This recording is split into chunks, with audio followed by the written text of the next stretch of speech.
Del otro lado, por Howard Phillips Lovecraft. Resulta horrible más allá de cualquier imaginación el cambio que sufrió mi mejor amigo, Crawford Tillinghast. No lo había visto desde el día en que 2 meses y medio antes me hablara de algunos de los objetivos que guiaban sus experimentos físicos y metafísicos. Cuando me lo contó, mis objeciones espantadas y casi aterrorizadas provocaron que me expulsara de su laboratorio y su casa en un arrebato de ira ciega. Yo sabía que ahora pasaba casi todo el tiempo en el laboratorio del ático con esa maldita máquina eléctrica, comiendo apenas y manteniendo fuera incluso a los criados. Pero yo no sabía que un lapso tan corto como son 10 semanas pueden alterar y desfigurar hasta tal punto a un ser humano. No resulta agradable la visión de un hombre robusto, súbitamente enflaquecido, y es aún peor cuando la piel flácida se torna amarillenta o grisácea. Los ojos hundidos y ojerosos resplandeciendo de forma extraña, la frente surcada de venas y arrugas y las manos trémulas y nerviosas. Si a eso unimos una repulsiva falta de higiene, un salvaje desaliño en el vestir, una pelambrera de cabellos oscuros encanecidos en las raíces y unas tupidas barbas sobre el rostro otrora bien afeitado, el efecto acumulado resulta bastante impactante. Pero tal era la apariencia de Crawford Tillinghast la noche en que su mensaje, coherente solo a medias, me hizo acudir hasta su puerta tras semanas de distanciamiento. Tal era el espectro que temblaba al franquearme el acceso, vela en mano y ojeando furtivamente sobre el hombro, como si temiese la presencia de seres invisibles en la antigua y solitaria mansión ubicada tras Benevolent Street. El que Crawford Tillinghast pudiera haber estudiado alguna vez ciencias y filosofía resultaba un error. Tales materias deben confiarse a investigadores fríos e impersonales, ya que ofrecen 2 alternativas igualmente trágicas al hombre de espíritu o al de acción: el desánimo en caso de errar en el experimento y terrores inenarrables e inimaginables en el caso de alcanzar el éxito. Tillinghast fue una vez presa del fracaso, solitario y melancólico, pero ahora supe, con un nauseabundo temor por mí mismo, que era presa del éxito. Ciertamente, yo la había advertido hacía 10 semanas, cuando me confió el relato de lo que pensaba estar a punto de descubrir. En esos momentos estuvo rubicundo y exaltado, hablando con voz alta y forzada, aunque en todo momento impregnada de pedantería. ¿Qué sabemos?, decía, sobre el mundo y el universo a nuestro alrededor. Los medios de los que disponemos para recibir impresiones son absurdamente pocos, y nuestras nociones sobre los objetos circundantes infinitamente estrechas. Vemos cosas tan solo porque estamos diseñados para verlas, y no podemos hacernos idea de su naturaleza absoluta.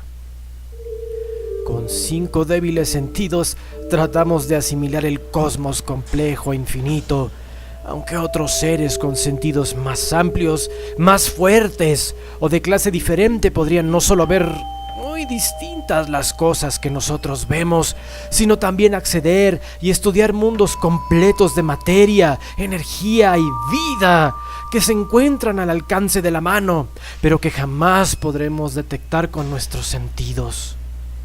Siempre he pensado que tales mundos extraños, inaccesibles, coexisten junto a nosotros, y ahora creo haber encontrado una forma de romper las barreras.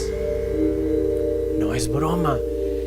En las próximas 24 horas, esta máquina que está junto a la mesa generará ondas que actuarán sobre incógnitos órganos sensoriales que sobreviven en nosotros como vestigios atrofiados o rudimentarios. Tales ondas nos abrirán perspectivas desconocidas para el hombre, y algunas ignotas para cualquier ente que podamos considerar vida orgánica. Veremos aquello a lo que los perros aúllan en la oscuridad y lo que hace aguzar el oído a los gatos tras la medianoche. Veremos tales cosas y otras que ninguna criatura que respira viera. Nos impondremos al tiempo, espacio y dimensiones, y sin movernos podremos indagar en los fundamentos de la creación. Cuando Tillinghast dijo tales cosas, lo recriminé, ya que lo conocía suficientemente como para sentirme antes asustado que contento, pero era un fanático y me echó de su casa. Ahora seguía siendo un fanático, pero su deseo de hablar se había impuesto sobre su resentimiento y me había reclamado imperiosamente con una escritura que apenas era capaz de reconocer. Al llegar a la morada de mi amigo, tan súbitamente transformado en una temblorosa gárgola, me infecté del terror que parecía guardar en cada sombra. Las palabras y creencias expresadas 10 semanas antes parecieron tomar cuerpo en la oscuridad que había más allá del pequeño resplandor de la vela, y me sentí enfermar por la voz cavernosa y alterada de mi anfitrión. Ansiaba la presencia de los criados y no me gustó nada que me dijeran que se habían marchado todos 3 días antes. Me resultó extraño que el viejo Gregory al menos hubiera abandonado a su amo sin comunicárselo a un íntimo como era yo. Era él quien me había suministrado toda la información que había recibido sobre Tillinghast desde que éste me despachara lleno de rabia. Aunque bien pronto subordiné todos mis temores a las crecientes curiosidad y fascinación. Tan solo podía conjeturar lo que Crawford Tillinghast pudiera desear ahora de mí, pero ya no albergaba dudas sobre que poseía un formidable secreto o descubrimiento aún por desvelar. Antes yo me opuse a sus antinaturales intromisiones en lo desconocido, pero ahora que evidentemente había triunfado, de alguna forma yo casi compartía su estado de ánimo, por terrible que pudiera parecer el precio de la victoria. Subiendo a través de la oscura vacuidad de la casa, seguía la vela que temblaba en la mano de esa estremecida parodia de hombre. No parecía haber corriente, y cuando pregunté sobre ello a mi guía, éste dijo que había una buena razón para ello. «Sería demasiado. No me atrevo», acabó murmurando. Especialmente reparé en su nuevo hábito de susurrar, ya que antes no solía hablar para sus adentros. Entramos en el laboratorio del ático y vi aquella detestable máquina eléctrica resplandeciendo con enfermiza luminosidad, siniestra, violeta. Estaba conectada a una potente batería química, pero parecía no tener corriente. Pero yo recordaba cómo en su etapa experimental chisporroteaba y ronroneaba al ponerse en marcha. En respuesta a mi pregunta, Tillinghast musitó que su permanente fulgor no era de origen eléctrico, en cualquiera de los sentidos que yo pudiera entender esto. Me hizo entonces sentar cerca de la máquina, de tal forma que ésta quedaba a mi derecha, y giró un conmutador bajo el grupo superior de bulbos de cristal. Comenzó el habitual crepitar, transformándose en zumbido, y se resolvió en un rumor tan tenue que parecía haber vuelto al reposo. Mientras crecía la luminosidad, menguaba de nuevo. Por fin llegó a un color o mezcla de colores pálidos y extraños que no puedo clasificar ni describir. Tillinghast, que había estado observándome, advirtió mi expresión asombrada. «¿Sabes qué es esto?», susurró. «Es ultravioleta», gorgojeó de forma espantosa ante mi sorpresa. «Creías que era invisible, y lo es. Pero esto, así como otras muchas cosas invisibles, lo podrás ver ahora. Escucha, Las ondas de esta máquina están despertando en nosotros 1.000.000 de sentidos adormecidos, sentidos que hemos heredado tras eones de evolución, desde el estadio de electrones dispersos al de humanidad orgánica. Yo he visto la realidad y ahora he decidido mostrártela. ¿Te preguntas cómo es posible? Yo te lo diré. Entonces, Tillinghast se sentó directamente enfrente de mí, soplando hasta apagar la vela, escudriñando de forma espantosa dentro de mis ojos. Tus actuales órganos sensoriales, primeramente el oído, creo, serán capaces de aprehender muchas de las impresiones, ya que se hallan estrechamente conectados con los órganos dormidos. Luego entrarán otros en acción. ¿Has oído hablar de la glándula pineal? Me río de esos endocrinólogos superficiales, tan falsarios y advenedizos como los freudianos. Esa glándula es el órgano supremo de los órganos sensoriales. Yo lo he descubierto. Después de todo, es parecido a la vista y transmite imágenes visuales al cerebro. Si eres normal, esa es la forma en que recibirás casi toda la información.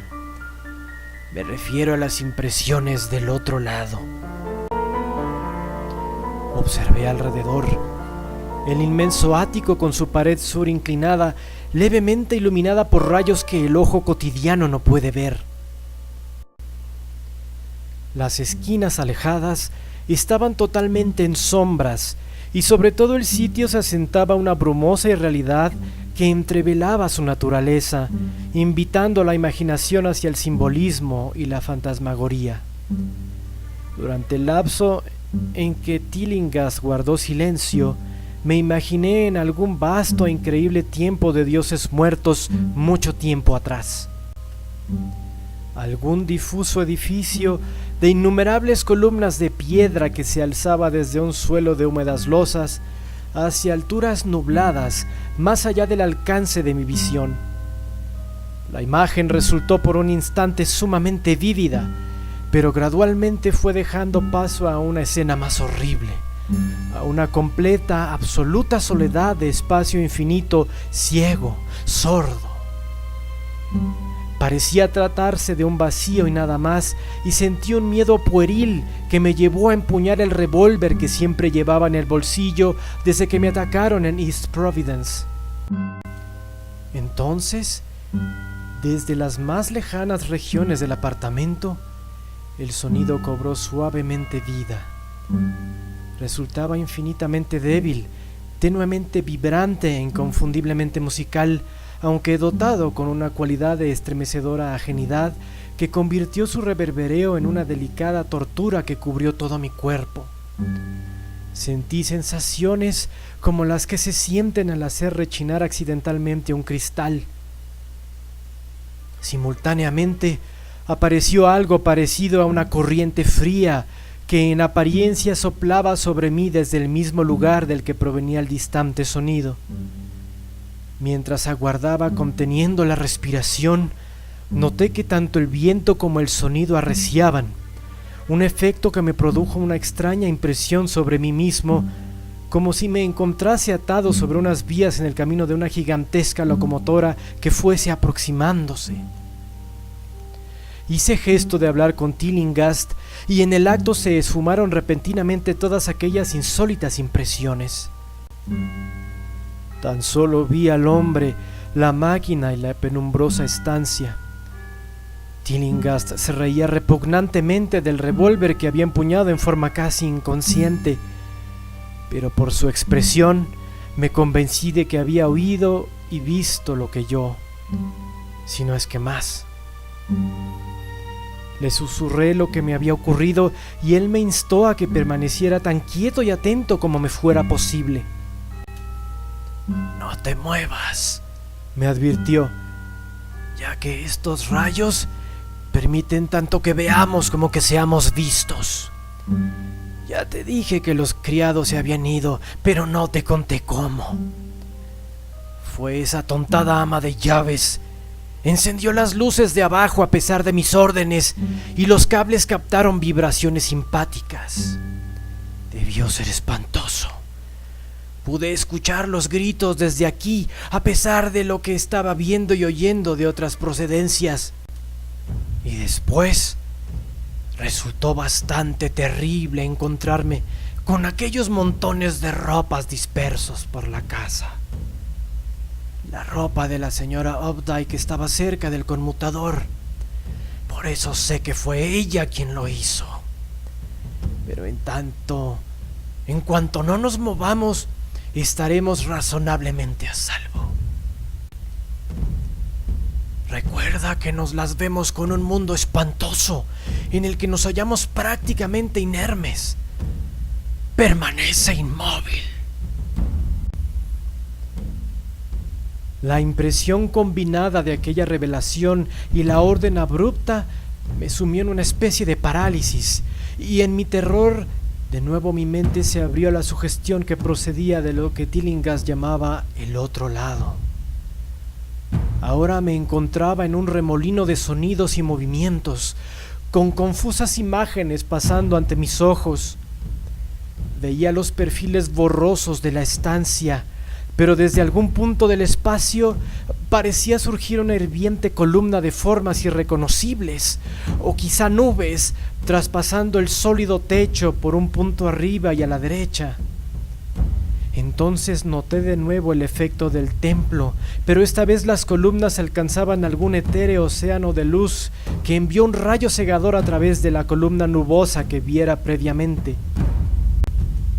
Tras eso, la escena se tornó completamente calidoscópica, y en la baraúnda de visiones, sonidos e impresiones sensoriales sin identificar, sentí que estaba a punto de disolverme o de perder la forma corpórea. Siempre recordaré un instante bien definido. Por un momento creí contemplar una porción de extraño cielo nocturno repleto de esferas brillantes que giraban, y mientras retrocedían vi que los soles resplandecientes formaban una galaxia o constelación de forma definida. Tal forma era el rostro distorsionado de Crawford Tillinghast. En otra ocasión sentí como inmensos seres animados me rozaban al pasar, y en ocasiones traspasaban o se deslizaban a través de mi cuerpo supuestamente sólido, y sin embargo veía a Tillinghast mirarlos como si sus sentidos, mejor entrenados, pudieran captarlos visualmente. Recordé lo que me dijera acerca de la glándula pineal y me pregunté qué habría contemplado con ese ojo preternatural. Súbitamente, yo mismo comencé a gozar de una especie de visión aumentada. Por encima del caos luminoso y sombrío se alzó una imagen que, aunque difusa, poseía elementos de consistencia y permanencia. De hecho, se trataba de algo familiar, ya que la parte insólita se sobreimpresionaba sobre la habitual, tal y como una proyección cinematográfica puede proyectarse sobre el telón pintado de un teatro. Vi el laboratorio del ático, la máquina eléctrica y la repugnante forma de Tillinghast frente a mí. Pero nada más del espacio no ocupado por objetos familiares y materiales se encontraba vacío. Indescriptibles formas, vivas o no, se entremezclaban en abominable tumulto, y junto a cada cosa conocida se encontraban mundos enteros de entidades alienígenas desconocidas. Igualmente, parecía que todos los seres conocidos entraban en la composición de otras cosas desconocidas y viceversa. Sobre todo, entre los seres vivos se encontraban unas monstruosidades gelatinosas, negras como la tinta, que tremolaban con flacidez en sincronía con las vibraciones de la máquina. Se encontraban presentes en una espantosa profusión, y para mi horror descubrí que se superponían, que eran semilíquidas y capaces de traspasarse unas a otras. como nosotros entendemos el traspasar algo sólido. Tales seres nunca estaban quietos, sino que parecían flotar alrededor siguiendo algún propósito maligno. A veces parecían devorarse unas a otras, el atacante lanzándose sobre la víctima y haciéndola desaparecer instantáneamente de la vista.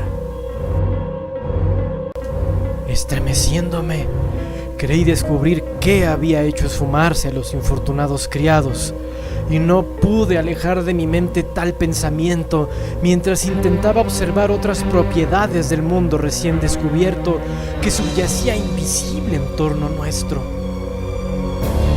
Pero Tillinghast había estado observándome y me hablaba. ¿Lo ves? ¿Lo ves? ¿Ves los seres que flotan y caen en torno y a través tuyo a cada momento de tu vida? ¿Ves las criaturas que forman parte de lo que los hombres llaman aire puro y cielo azul? ¿No he logrado romper la barrera? ¿No te he mostrado mundos que ningún otro ser vivo ha visto?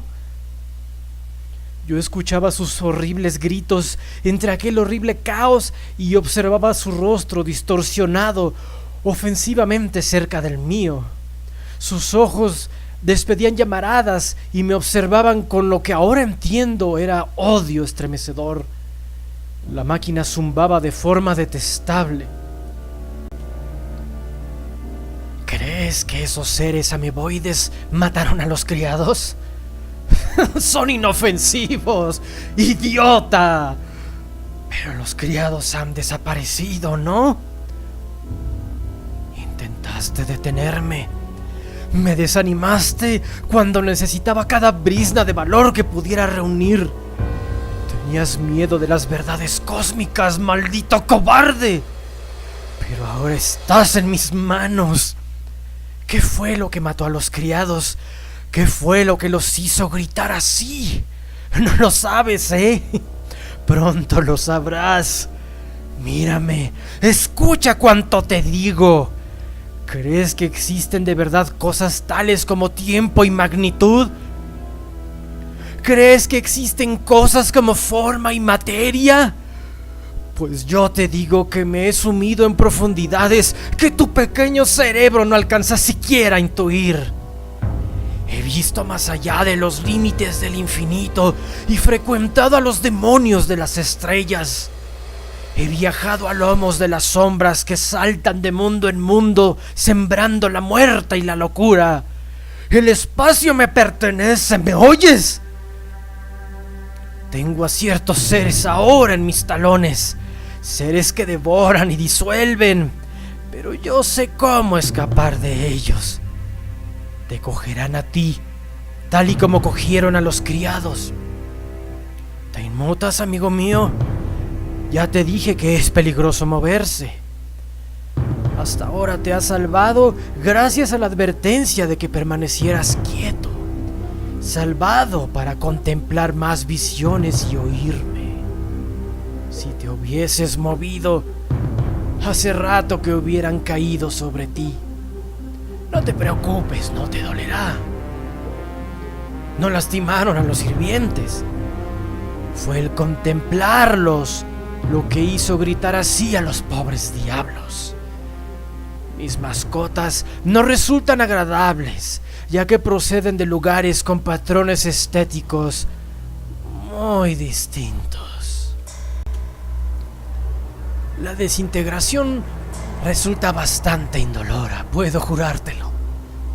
Pero quiero que los veas. Yo casi los vi, pero sé cómo parar. ¿No sientes curiosidad? Siempre supe que no tenías temperamento científico. Tiemblas, ¿eh? ¿Tiemblas de ansiedad por ver los postreros seres que he descubierto? ¿Por qué no te mueves entonces? ¿Estás cansado? Bueno, no hay ningún problema, amigo. Ya llegan. Mira, mira, mira, maldita seas.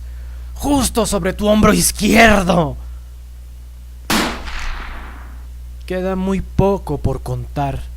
y puede ser ya conocido por las noticias de los periódicos.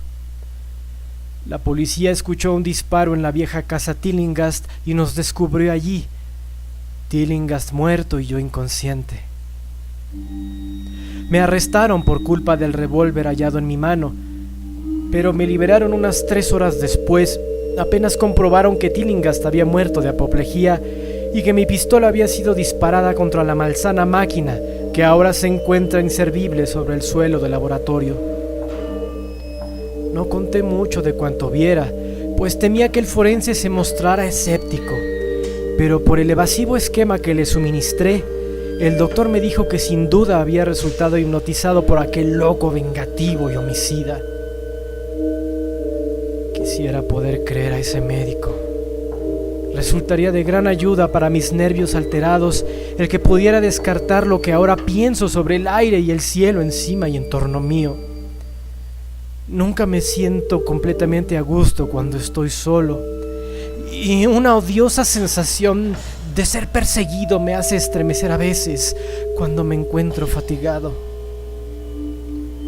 Lo que me impide creer al médico es este sencillo hecho, que la policía nunca encontró los cuerpos de aquellos criados cuyas muertes se atribuyen a Crawford Tilling.